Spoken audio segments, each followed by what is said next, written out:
नमस्कार दोस्तों, book talk Hindi YouTube channel में आपका स्वागत है। अगर आपने इस सीरीज के पहले 2 भाग सुने हैं तो अब तक आप यह समझ चुके होंगे कि डिप्रेशन और एंग्जाइटी कोई कमजोरी नहीं है। ये दिमाग के सर्वाइवल सिस्टम का नतीजा है।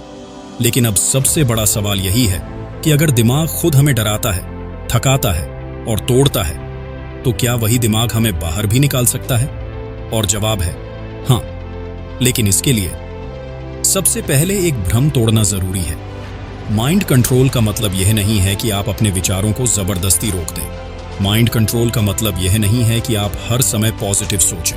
असली माइंड कंट्रोल का मतलब है अपने दिमाग के साथ लड़ना बंद करना और उसे समझना शुरू करना। क्योंकि दिमाग दुश्मन नहीं है, दिमाग बस थका हुआ है और थका हुआ दिमाग सही दिशा चाहता है। अब इसे समझने के लिए हमें एक बहुत गहरी बात समझनी होगी। इंसान को दर्द हालात से नहीं होता, इंसान को दर्द उस अर्थ से होता है जो वह हालात को देता है। यही वजह है कि एक ही परिस्थिति में 2 लोग बिल्कुल अलग प्रतिक्रिया देते हैं। कोई टूट जाता है और कोई मजबूत बन जाता है। इसका कारण शरीर नहीं होता, इसका कारण दिमाग में चल रही कहानी होती है। डिप्रेशन और एंग्जाइटी में दिमाग लगातार एक ही कहानी दोहराता है कि सब खत्म हो चुका है, कि आगे कुछ नहीं है, कि मैं काफी नहीं हूं। और यही कहानी धीरे धीरे सच जैसी लगने लगती है। लेकिन न्यूरोसाइंस कहती है कि विचार तथ्य नहीं होते, विचार सिर्फ मानसिक घटनाएं होते हैं, जैसे बादल आसमान में आते और जाते हैं। लेकिन जब इंसान हर विचार को सच मान लेता है तब वह उसमें फंस जाता है। और यहीं से माइंड कंट्रोल की असली प्रक्रिया शुरू होती है। पहला कदम है अवेयरनेस, यानी यह समझना कि जो भी विचार दिमाग में आ रहा है वह मैं नहीं हूं, वह सिर्फ एक विचार है। जब आप यह फर्क करना शुरू करते हैं तभी दिमाग और आपकी पहचान के बीच दूरी बनती है। दूसरा कदम है ऑब्जर्वेशन, यानी विचार को बदलने की कोशिश नहीं करना बल्कि उसे देखना। जब आप किसी नकारात्मक विचार को बिना जज किए देखते हैं तो दिमाग को नया सिग्नल मिलता है कि खतरा उतना बड़ा नहीं है। यही वजह है कि ऑब्जर्वेशन एमिगडाला को धीरे धीरे शांत करती है। तीसरा कदम है रिस्पॉन्स। रिएक्शन नहीं, रिएक्शन ऑटोमेटिक होती है लेकिन रिस्पॉन्स कॉन्शियस होता है। जब कोई डर या चिंता आती है और आप तुरंत प्रतिक्रिया नहीं देते बल्कि थोड़ी देर रुकते हैं तो प्रीफ्रंटल कॉर्टेक्स फिर से सक्रिय होने लगता है। यही दिमाग को रिट्रेन करने की शुरुआत होती है। चौथा कदम है शरीर को शामिल करना, क्योंकि दिमाग और शरीर अलग नहीं है। धीमी और गहरी सांस, शरीर की टेंशन को महसूस करना और धीरे धीरे छोड़ना, यह सब वेगस नर्व को एक्टिवेट करता है। और वेगस नर्व दिमाग को बताती है कि अब खतरा नहीं है। यह कोई आध्यात्मिक दावा नहीं है, यह प्योर बायोलॉजी है।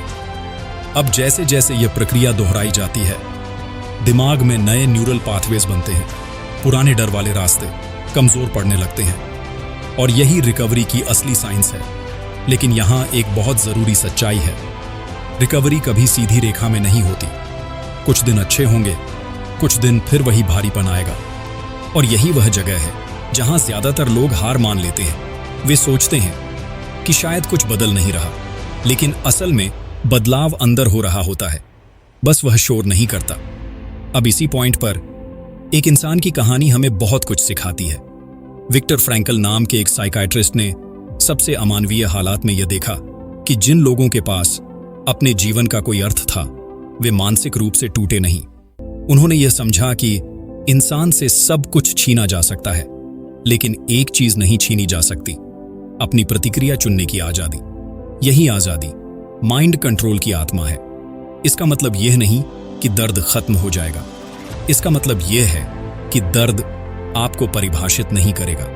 डिप्रेशन और एंग्जाइटी आपको कमजोर नहीं बनाते, वे आपको यह संकेत देते हैं कि अब आपको अपने दिमाग के साथ नया रिश्ता बनाना है। इस सीरीज का मकसद आपको मोटिवेट करना नहीं था, इस सीरीज का मकसद आपको यह समझाना था कि आप अकेले नहीं हैं, आप खराब नहीं हैं और आप टूटे नहीं हैं। आपका दिमाग बस बहुत लंबे समय तक मजबूत बनने की कोशिश करता रहा है और अब उसे सहारे की जरूरत है।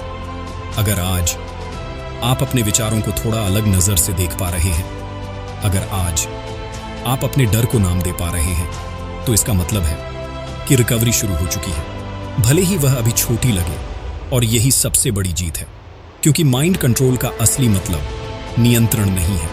माइंड कंट्रोल का मतलब है समझ, धैर्य और दिशा। और जब इंसान अपने दिमाग को दुश्मन नहीं बल्कि साथी मानना शुरू करता है, तभी वह सच में आजाद होना शुरू करता है। ये सीरीज यहीं खत्म होती है, लेकिन आपकी यात्रा यहीं से शुरू होती है। क्योंकि दिमाग को समझना एक दिन का काम नहीं है, लेकिन हर दिन का काम है। और अगर आपने यहां तक सुना है तो इसका मतलब है कि आप बदलने के लिए तैयार हैं। और यही सबसे शक्तिशाली शुरुआत होती है। अगर ये सीरीज आपको समझ दे पाई हो, अगर इस वीडियो में कही गई कोई बात आपके दिमाग तक पहुंची हो, तो इस वीडियो को लाइक करें। आपका एक लाइक इस तरह के और वीडियोस बनाने की ताकत देता है।